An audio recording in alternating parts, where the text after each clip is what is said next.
బిందె అనొచ్చా లేకపోతే దీనికి ఏంటి? ఇది గుండిగ అంటారు కదా, పూర్వకాలం ఇళ్లలో నీళ్లు కాచుకోవడానికి. ఇన్ఫాక్ట్ పెద్ద పెద్ద సంతర్పణలు అయినప్పుడు వంట కూడా చేసేవారు. ఓకే.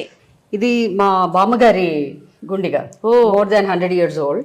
100 సంవత్సరాలు అంటే మీరు ఎవరు 100 సంవత్సరాలు ఎలా ఉంటుంది అనుకో ఇలానే. ఇది ఏమంటే మనకి లైవ్ లో కనిపిస్తుంది అనమాట. సో ఇది నేను తెచ్చుకున్నాను. ఫైనలీ పుట్టింటి నుంచి వచ్చేసినప్పుడు నీళ్ళు కూడా తీసుకొచ్చి కూడా తెచ్చేసుకున్నాను. ఎందుకంటే వాళ్ళు ఎవరు వాడట్లేదు, అవునవును, ఏం చేయాలో తెలియదు వాళ్ళకి. సో నేను నాకు తెలిసి ఏం చేయాలో అని చెప్పి తెచ్చుకున్నాను. అంటే మీకు ఒక ఐడియా ఉంది కాబట్టి దీన్ని ఏ ప్లేస్ లో సెట్ చేయాలి, దీన్ని ఎలా వాడాలి అనేది మీకు బాగా అర్థమైంది. సో వీటికి ఈ హ్యాండిల్స్, తర్వాత ఇదేం చేశానంటే లోపల నుంచి రింగ్స్ ఈ హుక్ వెల్డింగ్ చేయించాను. ఓకే. జనరల్ బజార్ తీసుకెళ్ళి, సెకండ్రాబాద్ జనరల్ బజార్. ఎందుకు మ్యామ్ దీన్ని? ఇవి ఇలా డెకరేషన్ పెట్టాను. ఓకే. ఇది హ్యాంగ్ చేయడానికి.